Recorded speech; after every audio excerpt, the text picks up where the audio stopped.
Welcome back to the Supercoach Sword Play podcast. The real boys are actually recording something right now, so we've decided to help out our good mate, Supercoach Pro.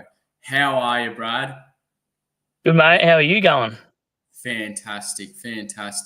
Now, in our DMs, you and I have had so many, variations of trades. You've told me that you're trading in Riley Thilthorpe, and then there was Saligo, then you're trading out Humphrey. On the screen, it's a little bit hard to see, so we'll see if we can change that. But this is your team, isn't it? You're ranked 7.8K. Yep.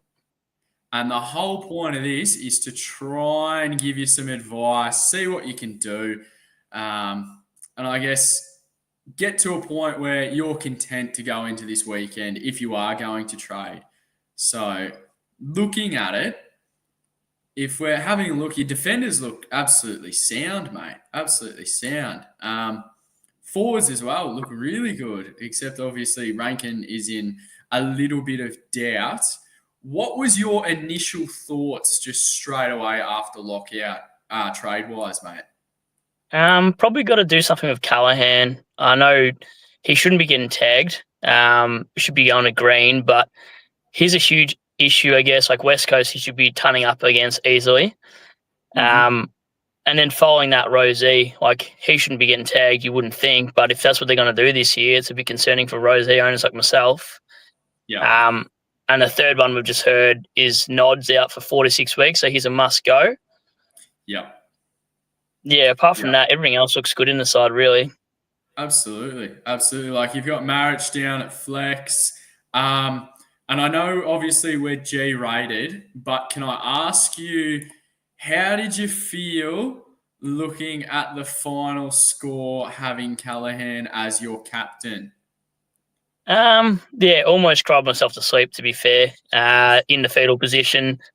Yep. What more can you say? Like, you go to pod, I go a pod route of a captain. I think I won't do that again. If it's anything I've learnt, just go the safe bet for your captain. I know it's, obvious in hindsight, but trying to be too cute with things and trying to be too unique, on the other hand, actually really hurts you the other way. And I didn't think it would hurt me that much. But then when I looked at my ranking drop, it was 6K down because the first couple of weeks I was around 1K. Then only last week I was 1.9K. All of a sudden you have one bad captain and your team's okay, but best 18 really nullifies some of your actual picks. Like I don't got many low scoring players, so best 18 can actually work in reverse if you've got a decent side. Yeah, no, absolutely. Was there any, I can see that you've got Zorko as your VC. Was there any consideration in taking that at all? Or was it just, because it's literally not near any kind of threshold? I probably wouldn't take anything less than a 115 on any given week. So 94 wasn't even close. It sort of threw me off too because Gawn was the obvious option really in hindsight, but Stanley coming back in, Gawn hasn't showed form. I sort of pivoted away from that. Sheasel was playing half forward, so that didn't seem like an option at the time. And then there was no other standouts. So for me, it just kind of went, yeah, I can go McRae, but Steele's not back either. So does he get the Drew tag? And then all of a sudden, McRae had a really good first half and then sort of, didn't do much else after. But so it's concerning this side doesn't have enough scope for really high-end premiums. So that's where I'm struggling this week. I know my title suggests Supercoach Pro, but at this point in round 4, I'm a little bit confused on my own trades here, mate. So that's why I'm here tonight with you guys. Yeah, no, perfect. Well, what trades have you ended up on like right now? Where are you sitting? Weirdly enough, I know this sounds really crazy, and I've got a big point to discuss here. I could get rid of Finn, who's like 36% owned, Rosie, who's 26% owned, and then also trade Noddy. So I've got, you'd call it, wouldn't even really call it 2.5 primos because Callahan's not even that. So I'm actually thinking of trading those 3 blokes, which gives me not a lot of money, to be honest, but it can give me a Saligo at 500K who could be top 10. And then it'll allow me to put Briggs in flex, covering my worst rookie score, which you'd think he averaged around the low 100s for 473K or whatever it is. It's pretty good value. And then the third option, a bit of a smoky, is Thilthorpe. If you bring up the stats between Thilthorpe and Darcy, there's not too much difference. Thilthorpe has a better floor at the moment. So I was kind of thinking maybe Thilthorpe's a keeper. Briggs is sort of insurance policy if TDK gets named with Pitto. So it's sort of a backup plan. I could switch Briggs to R2 if Pitto gets named a couple of weeks in a row with DeConning. And then Saligo could be anything. You've got to take a punt somewhere. So I could get 3 other guys for 3%, 2%, and 0%. So if those pods work every week, sure, we'll laugh them. But if they do the opposite, we're going downhill. So I'm not sure if that's too crazy or what you guys think of that. But yeah, that's my take. I really like Saligo. I really do. I haven't looked into Briggs at all, just because I've had no interest there. And Thilthorpe, I mean, there was a period of 10 minutes where he was thrown into the ruck and it was just insane. Had like 6 touches, 3 clearances, and really kick-started their momentum again. I know they lost, but obviously momentum swings each way. But he was fantastic in there. I guess when you think key forward, like that's super coach graveyard, isn't it? But then you've got Darcy and obviously the man you're considering, Thilthorpe, and they're going insane. Like they're really going really well, not just from a super coach perspective, but just from a really good open football sense. Is that fair to say?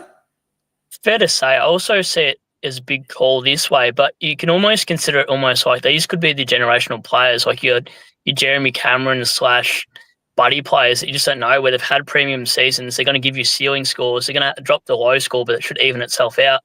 Now, both of them, get a little bit of ruck hit out too, so it sort of helps their floor. They're not just key forwards. And the other factor is that in the Adelaide lineup, they've got a few tools. So who's your number one that they go to? Probably Tex. Then Thilthorpe's probably your third man that they're going to. So he probably gets the third best defender every week, unless you see that any other way. But Darcy probably gets the number one defender, you'd think, on the opposite of that. I would agree. Like right now, I don't rate Aaron Norton at all. Yep. He hasn't shown anything. And to be fair, even if Darcy does get the number one defender, he's monstering him. Like it doesn't really matter. Even when he's finding himself having 2 players on him, he's still doing well. He's still kicking bags, and it's not, I guess, your general pack marking either. Like the bloke is a giant, but he's good on the ground. He can snap left and right foot. So I guess if you're willing to go there, then absolutely. I mean, my only concern is how you said it. If you do go down the path of trading Rosie, Callahan, and O'Driscoll, you said 2.5 premiums. I could agree with that. Saligo, I really, really like. But is there any chance of potentially not going the Thilthorpe, using some DPP, getting a Clay Hall, and then I guess pushing that Briggs option in flex upwards even higher? Yeah, so I've looked at it a different way. You could do that. Like, so let's say you're still trading out all 3 of those players. If you grab the Clay Hall, then you could grab 2 600k players. You could grab like a Brayshaw, and I don't know how much money I'd have left, but someone at least in the 500s there to counterbalance that side. My issue is I'm finding the rookies, well, they never really do have great job security around 4 anyway, but you got Travalia, who could be sub, and it's Ross Hines, so we don't know what to think of him. Yep. You've got Clay Hall that got dropped after an 88 against Brisbane, I think it was, and then come back into the side. And then you've got your best friend, Sardis, that's got probably the room for moving in terms of midfield role. But my issue is if I pay up 190k for the bloke, then I'm going to have to get, a semi sort of premium like a Saligo that's unproven. I'm going to have to take a punt that way. So I could do that, but it would land me a Brayshaw as well. So if, for argument's sake, looking at this right now, if there's no trades, and Lindsay, I think looking at it, if we go, because there's no DPP up the top, like your defenders, they're sound. Like obviously you've got cover there. Just I don't know, Geordie Clark falls over, hurts his knee, he's out for 1 week, Zach Reid comes on. No worries at all. We look at the midfield. O'Driscoll's obviously the only injury in there. I reckon it's hugely dependent, your trades, if Lindsay is named. If Lindsay is named, I would 100% be going down to a Clay Hall and turning, for instance, Briggs into a solidified premium, and then Saligo into, as you just said, a Brayshaw. And I mean, depending on if Rankin plays or not, like Humphrey comes on for him, and then you can just loop Power Pepper and Hall, can't you, via Rankin if he's out?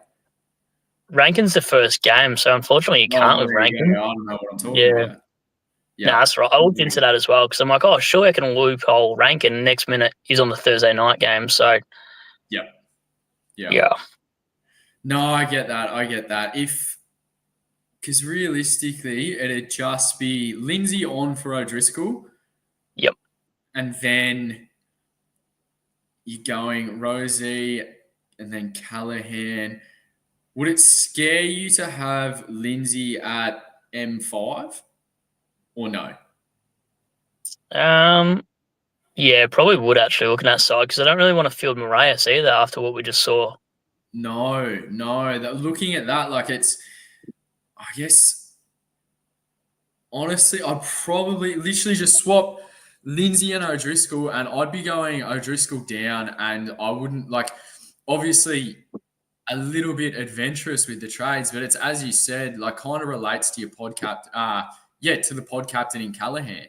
Like it's either going to pay off or it's not.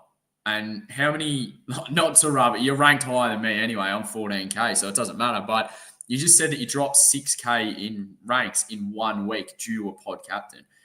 You said you didn't sleep that well. You're in the fetal position. How would you be if Briggs comes out and puts up a 60, Saligo sub-tons, and Thilthorpe, lumbers around for a 40? Like, that'd be dire straits, wouldn't it? I'd probably scull a monster drink and punch a drywall. Yeah, well, there you go. I mean, one way to get your Supercoach feelings out, absolutely. But I was kidding. I think if, with your trades, what does it, if Lindsay doesn't play, you're banking on the fact that Henderson is picked, Hewitt is back into the squad just to have a full set midfield with the trades that you said. Is that right? Yeah, possibly, but I have a bad feeling Hewitt's out of the side now that Clay Hall and Tom Gross have played okay. Like, they seem to be maybe their midfielders with Baker and Graham in there.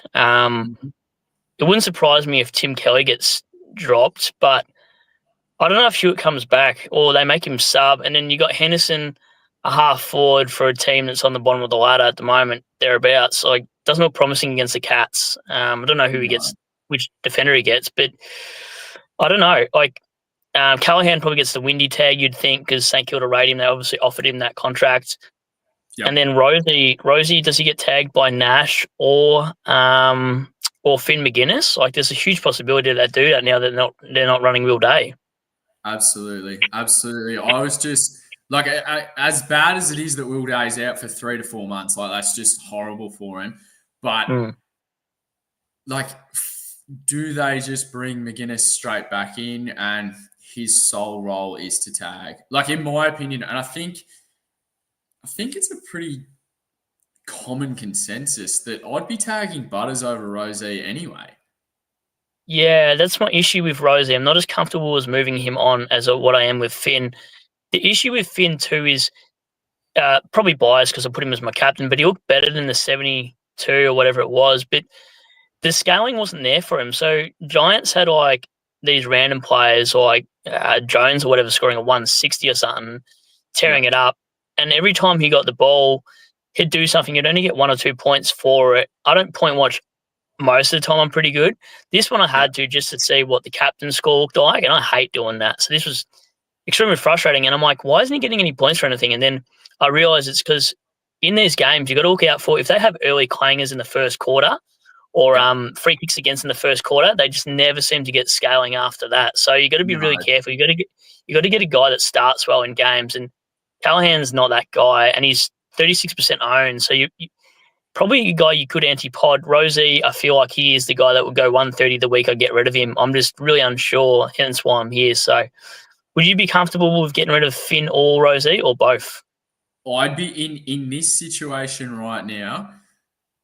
You get Rosie out, Callahan out, and O'Driscoll out. And Jesus, my maths is not good at this time of the evening. So we're going to whip out the old calculator. Have you got anything in the bank at all, mate? Yeah, I've got a lot. Enough to get a house on 178K. Perfect. Well, if you want my bank account details, then you can just deposit something into there. So you've basically got 1.4, like 1.4 Yes. mil sitting there if you go ahead with those trades. Right. Yep. So I reckon Clay Hall is 129 from memory. Yep. Then you've got 1.3. Who is, and I had to learn this the hard way, who is one player out that you just, I guess, don't like watching because you're a non-owner? That's sometimes how I decide my trades. And if that aligns with, good run, no tags, playing for an okay side, I know it might sound silly, but there's nothing worse than when you sit down to watch a game of footy and literally the one bloke that you don't want to get the ball has it 30 times. Is there anyone like that for you? Yeah, I think it's an easy one, honestly. Like, I'm looking at Brayshaw as that guy. He's got Richmond. He's going to go 150. I agree. So Brayshaw's price, I assume, that wouldn't be 600, would it? 595. 595. Perfect. Well, you've already looked at it. 595. You still got 714K to play with. The second one's harder, man, because you're looking at, you can go Dunkley. The ceilings, I know I'm going to say this, the ceiling isn't always there. We saw the 173 game, sure, but there's Dunkley, there's Merritt. The forward time concerns me. Merritt, I get his fixture's amazing, and Zach Merritt we're talking about, but the forward time does concern me a little bit. And then the third option is Noah Anderson, but we've seen last year he wasn't good playing away. This year he sort of actually backed that up, and he's been playing fine away. Ooh, you hear that? Someone's not happy with you. Yeah, sorry. I've never done that before. So probably Noah Anderson. And I wouldn't even know his price. No clue. 575, I think. So I don't know who the second player I'd pick, to be honest. Like, I want someone that could be a captain, and he's the guy that could as well. I think he's got North this week, I believe. So for instance, if you do exactly what you're talking about, you've got 139K. Now, I know we're only talking about this week's trades, but in saying that, next week, I think a lot of people are going to be looking at a Tommy Stewart. And if you go through with this week's trades, you've got 140K sitting there to work that out somehow. Well, you're turning Bailey Humphrey into him, aren't you, if Bailey Humphrey doesn't perform against North? Well, and you get there in one trade. Good point. Yep. And that's what I mean. Like, the way I see this is your midfield there at the start of the season. I'm terrified as to what Rosie's going to do, what Callahan's going to do, and what Ed Richards is going to do. Simple as that. Like, we know that Clary, is going to get back to his best. Chera, I think literally, I could tell you what Chera's score is going to be for the next 3 months and his stats. He'll have, 20 to 25 touches, probably 7 clearances, and it'll be 95 to 110 in between there. So, you already know what you're going to get there. But if we're trading out Callahan and Rosie, I don't think they're going to be top 8. Yeah. O'Driscoll's out for literally, he's in the shadow realm. He's not an option. Like, you're trading him. It's gone. Catch ya. See ya.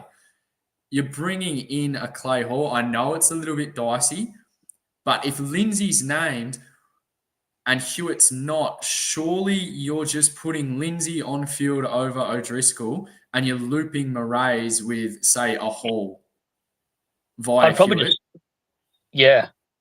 And then you've got Brayshaw and Anderson, who are real chances to be top 8.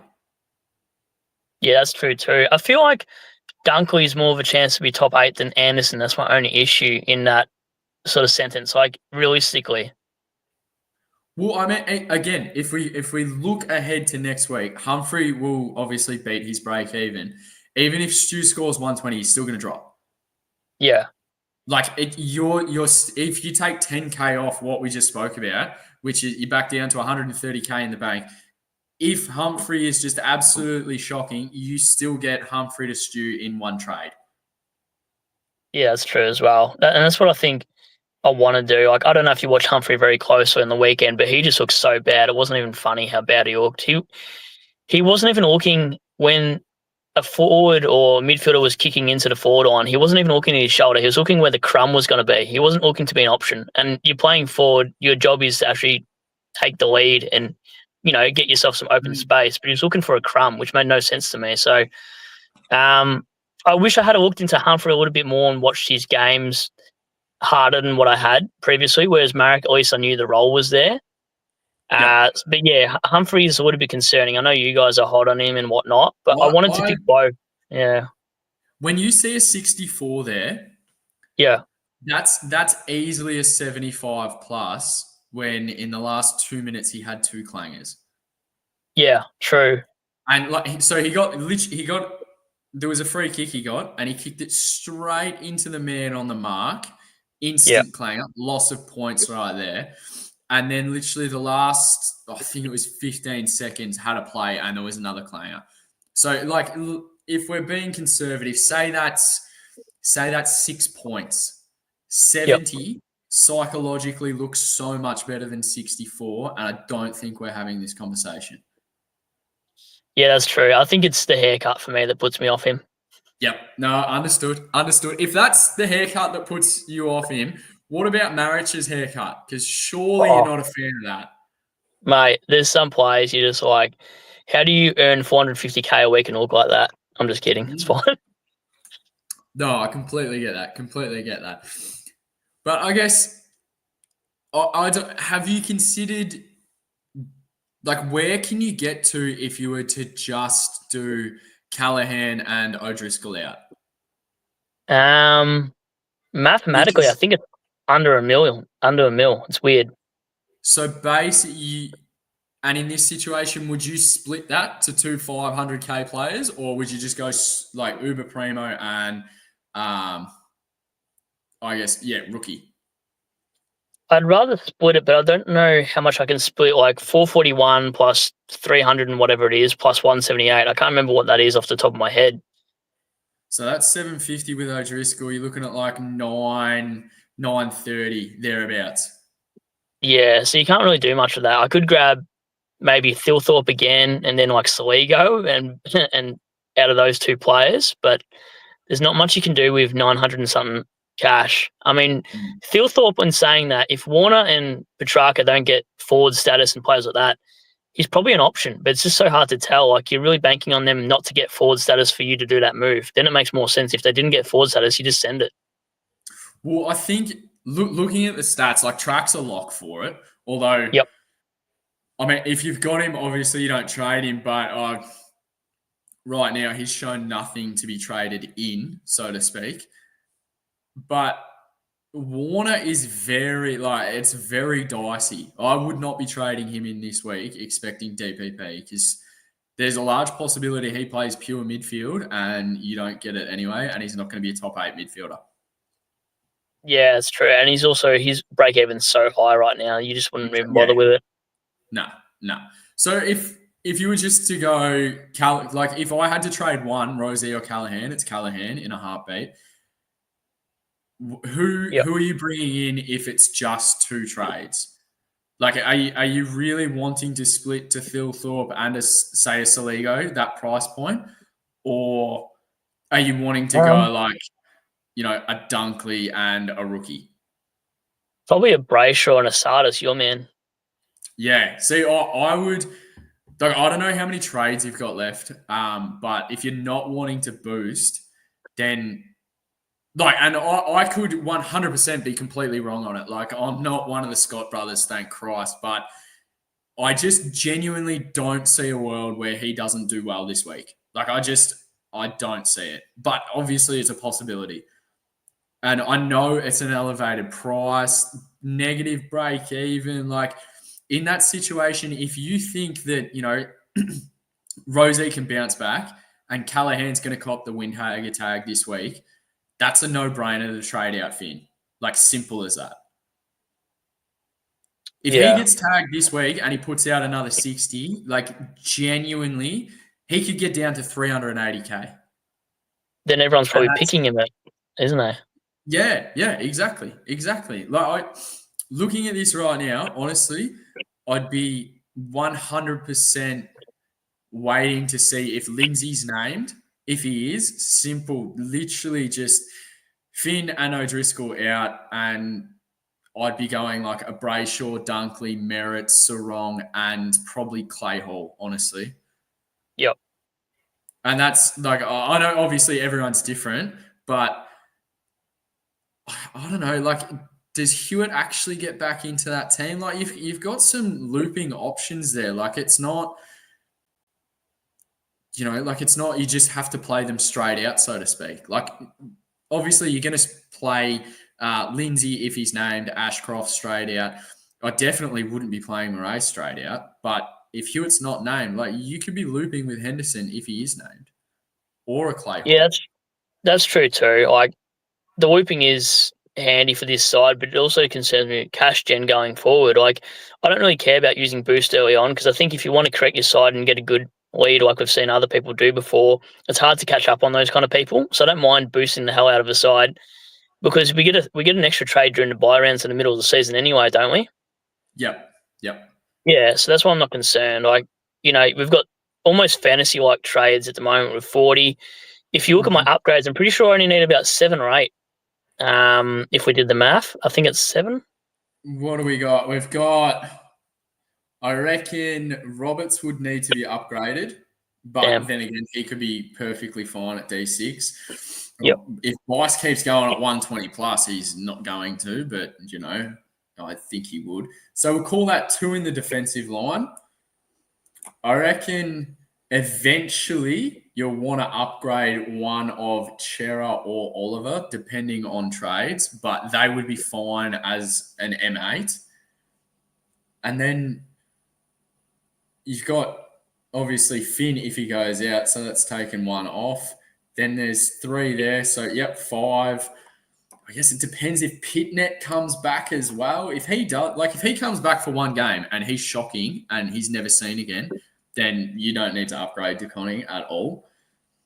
Rankin's obviously going to be top of his line. McRae definitely is. Bailey Smith, barring injury, definitely is. At worst, Caleb Daniel is your F6, and then you've got 2 down here. So, 7. Yeah, and if he keeps playing that role, you won't. Eventually, you'll have to upgrade him, but you won't need to worry about him in the near future at all. So I reckon he's spot on. Yeah, so 7 times 2 because you need to go 1 up, 1 down. That's 14. If you go down to 28 trades this week, you've still got a spare 14. So that's why you've got the capability to be aggressive early on because at the end of the day, you need the best top 10 sort of midfielders and top 8 forwards. So I think more to your point before is logically having this conversation makes more sense to go Callahan, Rosie, and O'Driscoll to a Clay Hall or Sardis, but then turning the other 2 primos into bona fide premiums, being Brayshaw and a Dunkley, makes more sense because they're top 6. They're going to outscore Callahan and Rosie by 10 points a week, perhaps, and they're probably better captain options as well. Absolutely. So it probably makes more sense than trying to be too pod-like and have a Briggs stuck in the flex, Saligo scoring a 40. You're right. I would probably go nuts if you did that. Yeah, I reckon you would. Based on our DMs, absolutely. I can lock that in 100%. Yeah, it's hard, and like I even haven't done a team review because of how poorly I scored. Like I told him on my live how much I scored this week, and I have not done a team review since. So I'm pretty much doing a dimmer spit right at the moment. So I'm trying to stay calm because this is clearly not my channel to go nuts at. But it's just Yeah. disappointing when you do all this preseason study, like your Richards, all these value players like Finn, etc. Like I had Finn before his round zero bye, comes out with I know, 148. and you were so dirty when he popped round zero. Yeah, I know, Yeah, I know. because we had a group chat. Everyone was like, "Oh, Green's not going to be playing. Who you guys picking?" Remember in the group chat, I was the first one to say Finn, Yep, and yep. And then his and then ownership just kept going up. yeah, and then all of a sudden, I don't know what it was with this West Coast game, but it put me off. Like, yeah, I don't know. I'm not going to have a go at champion data because sometimes your players get points for breathing at certain periods, so it's like give and take. But yeah, Callahan definitely got underscaled. I sound like a salty owner, and it's probably because I'm true. Like it did feel that way, but the game can really get to you, and this is why I'm here to make those aggressive trades. If I run out of boost, so what? At the end of the day, I'm playing for rank. I'm not playing for league or cash league, even though I'm in abs cash league at the moment. I'm probably going to get pumped, Yes. but yeah, it is what No, it is. what you said before about the early clangers is so true. So Yeah, true. If you, especially if it's a rookie and they give away one free kick in that first, I guess up until say the 7 minute mark, they're cooked. Like that, yep, you just know that this is going to be a sub 60 score, and you have to just sit through the entire game and you just deal with it. Especially premiums as well. It's 2 free kicks in the first quarter. Don't bother checking their score, honestly, because of yep, the scaling is weighted so heavily in that first quarter. Like you see, whoever kicks the first goal of the game, you can lock them in instantly for 20 plus points. Doesn't matter if yep. it's one mark, one kick, goal, it's 20 instantly. Scaling is ridiculous at the start of a game, and it's just insane like that. But honestly, mate, I reckon if you're gonna just send it and get a rookie and 2 premiums, mate. Simple as that. That's what I think I'll do. And here's a big call for you. I've been saying this on a few potties of late, but I actually think there's a huge chance that Bice is a keeper at D6. At worst D7. I do not plan on getting rid of that man. He looked better than Roberts and Blakey. The things this Yep. guy does, you're probably going to get comments for this in the section, but you definitely pay up for. This is the only guy I'd pay 200K for in any rookie. Like Bice I is have where it's to at. because I missed him. I don't know how you missed him. You must have been Stevie Wonder at the time because he plays so well. The only reason that I missed him is because I traded Camporeale out.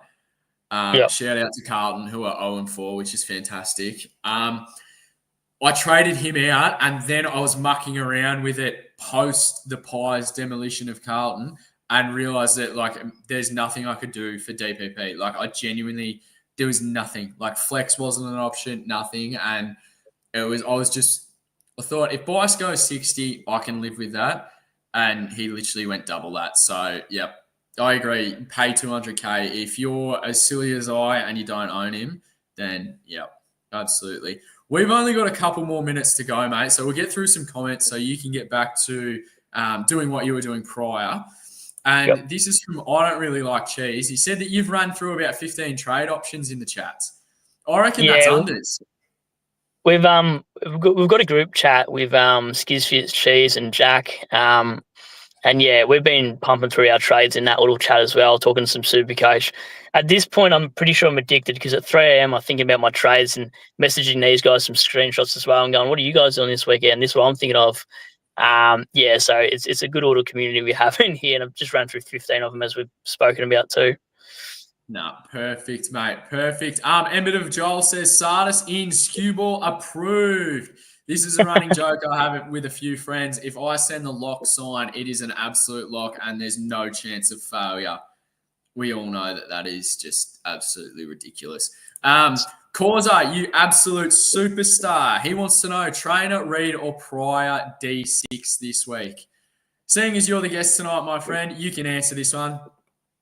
I'm a Tiggs man, so I'm probably going to say trainer. I just think he's got a better ceiling than the other two. And with best 22, I'd probably be, I know you should probably play safe, but I'd be the opposite this week and just go trainer because we've already seen the ceiling he produces for this one. Lovely, lovely.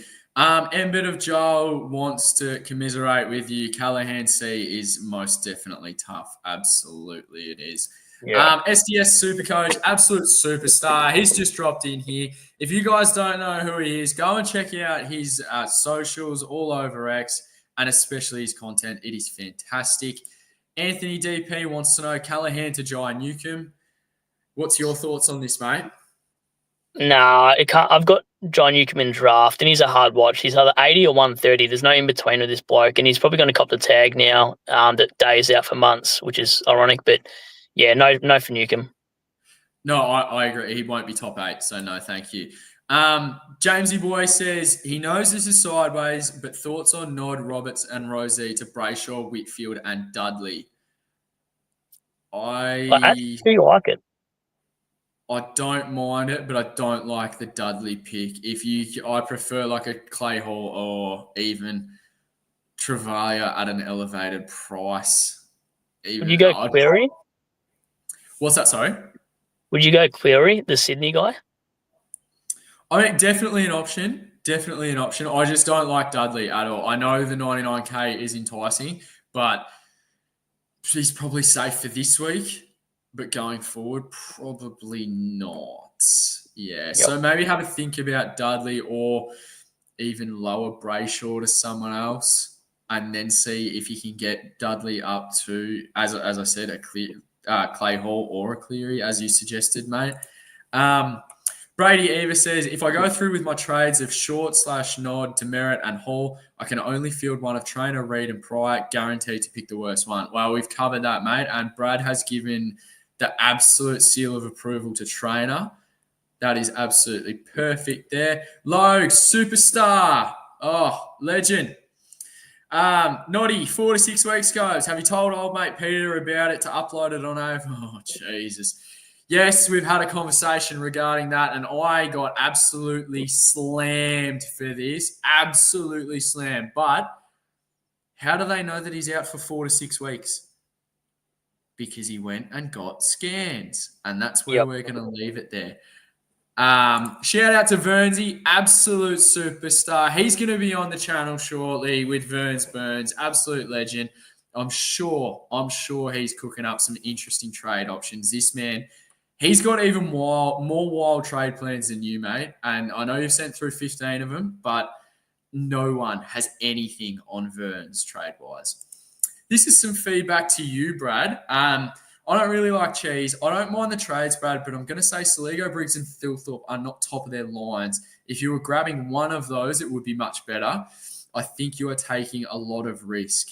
Is that fair to say, mate? That's definitely fair to say, yeah. Hence why we've gone down that path of 2 primos and a rookie. Yep, no, absolutely. Embed of Joel has suggested Henderson out, swing Marich into the mids to field over Maraes, Humphrey into flex, Dudley into forward bench, Callahan up to a primo. I mean, that's the wonder of DPP. Yeah, that's true. And the flex. Yep, absolutely. Yep. And he's also added, smart fellow this bloke, too bad he goes for the Swans. Also gives back the DPP forward mid swing. Lovely. Verns has said the eye test, he wasn't that happy with Humphrey either. Yep. And he's also added just below it, which is what we spoke about, mate. That clanger where Saligo smothered him on the mark was legit getting him to 75 if he just gets the kick. So, and I think, well, we all know it's 11 points more, but seeing a 75 is so much better than a 64.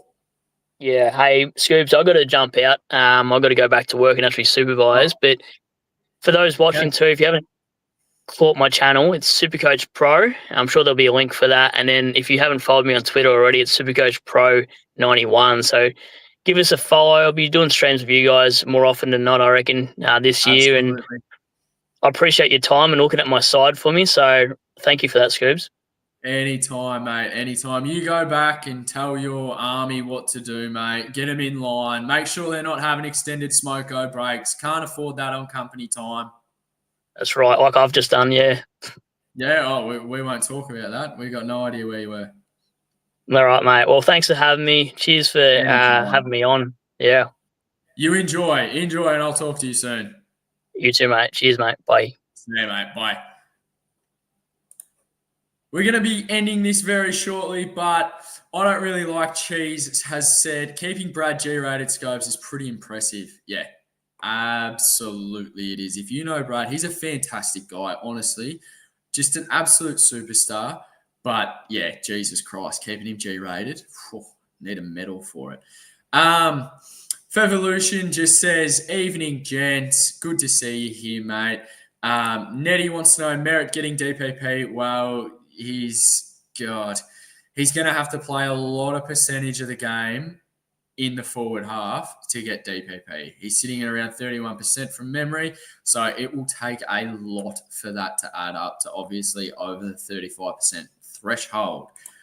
Placey's in here as well, superstar. He's keen on bringing in Marriage for Nod, lads. It's not too late, is it? It all depends on what you think he can score. If you think Marriage is baseline 90, room for improvement, could go 120, absolutely. But if you think he's subjected to, say, maybe a 50 or 70-ish, then no way. Driz Gaming has stated he's got Saligo from the start, been playing good and not going under 100 so far. That's fantastic. We've got the super coach Kiss of Death, ranked 208, comfortable team, but not definitely shakes up upgrade plans. Well, if you don't have him, there's a man that plays down at Windy Hill in the Bombers jumper, number 5. Talk to me about it on X, mate, and you will be convinced. Tennis Ace says, I'm ranked 256. Oh, that's better than Joshy, actually. Everyone in here right now, do me a favor. Grab out your phones or your laptop, open up X, and we all know Joshy, JJ. Just at him and ask him what his rank is, please. Tell him that Scobes sent you. He'll love waking up to that. Absolutely love it. He'll be the happiest man going around. Tennis Ace says he's 256 rank. If ranking is out, is it worth trying to gain points this week via trade? Don't love the injury cloud over him either. No. I'd hold. If it's Corky, you hold for one. Simple as that. And then you get some more information. It's just unfortunate that they've got such a short break. But yeah, that's just how it's been fixtured. Merritt will make way for our boy Sardis. I love that you're on board now. I don't really like Cheese. Interesting name as well. I wonder why you do not like Cheese. We're getting down to the bottom here. Verns says, you know what, Scobes? Since we're here, Blake Acres, pretty cheap. I'm not giving that any more airtime. Blake Acres and Carlton, they know where the bin is. And we're going to end on this. So to everyone that's still here, the 55 of you, thank you so much for coming tonight. It was very impromptu. Me and Brad thought we'll just set it up, go for it. Didn't expect this many people. I think we peaked at 91 viewers, so that's amazing. But we're going to end on this. Kevin, I'm not going to try that last name, but Big K-Man, he said that he's convinced on Sardis. Thanks, mate. If you're not convinced on Sardis, tell me how he doesn't go under 90 this week. Just at me on Twitter. You know where to find me. We're ending it now. If you don't know where to find me, it's at Scobie__. Special shout out to the other Swordplay boys who are recording the weekly podcast tonight. That's why we're on tonight. Fill some time in. And I'm sure that Janath, Spills, Rossco, and DR have just put in hours and hours of work for tonight's episode. Check out the Third Man Up as well. They do a huge amount of work, especially for the rookie dump, which was literally released prior to going live tonight. And check out all their socials, especially for the captaincy options as well. Like, it's not just we have ranked all these players 1, 2, 3. There's actual legitimate facts behind it. Good reasoning. And to be fair, it makes choosing a captain so much easier. But for now, that's it. I'm done. I have no doubt you'll see me again during the week. But for now, just be safe. Enjoy the week. And everybody who doesn't have Sardis, if you're not getting him this week, 140 for the next 3 months. Simple as that.